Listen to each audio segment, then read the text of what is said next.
Hi friends, நாவப்பழம் சீசனில் நாவப்பழம் கிடச்சி அப்படின்னு சொன்னால் கண்டிப்பாக வாங்கி சாப்பிடுங்க. எல்லாருமே சாப்பிடலாம்.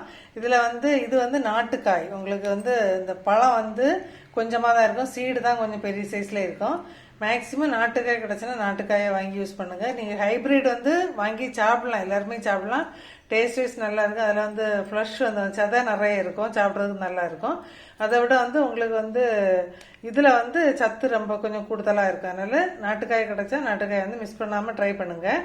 இதில் வந்து காயை வந்து நல்லா வாங்கி கழுவி ஒரு பிஞ்ச் அளவு உப்பு பொடி போட்டு நல்லா குலுக்கி வச்சுட்டு ஒரு அரை மணி நேரம் வச்சிருந்தாலும் ஒன்றும் இல்லை, இல்லை ஒரு 2 நிமிஷம் வச்சிருந்தாலும் ஒன்றும் இல்லை. அது உங்கள் விருப்பத்தை பொறுத்தது.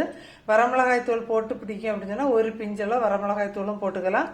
போட்டு நல்லா குலுக்கி வச்சுட்டு மேக்ஸிமம் ஒரு அரை மணி நேரம் அப்படியே வச்சிங்க அப்படின்னு சொன்னால் நல்ல காய் வந்து அந்த கார்ப்பு தன்மை வந்து கொஞ்சம் குறையும். இப்போ நீங்கள் வந்து பழத்தை சாப்பிட்டுட்டு சீடு அப்படியே தூக்கி வேஸ்ட் பண்ணிடாதுங்க. சீடு பழத்தில் இருக்கிறத விட ரொம்ப சத்து வந்து நமக்கு கூடுதலாக இருக்குது.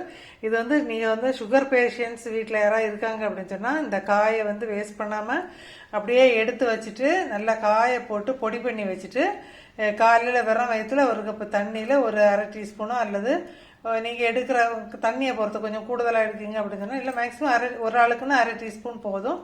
அந்த பொடியை போட்டு நல்லா கொஞ்சம் காய்ச்சி வடிகட்டி வெறும் வயிற்றுல கொடுக்கலாம்.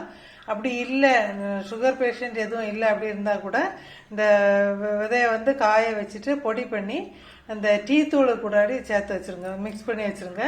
நம்ம அப்போது எல்லாருக்குமே அதில் உள்ள சத்து எல்லாருக்கும் கிடைச்ச போல இருக்கும். தனிப்பட்டு எல்லாருக்கும் கொடுக்கணும்ல, ஹெல்த் வைஸ் ரொம்ப நல்லது. அதை வந்து நல்லா காய வச்சு வீட்டுக்குள்ளே எண்ணெயில் இப்போ சாப்பிட்டுட்டு இப்படி ஒரு பிளேட்டில் போட்டு வச்சுருந்தாலே போதும், தண்ணியை காய்ஞ்சது. ஆனால் 2 நாள் டைம் எடுக்கும்.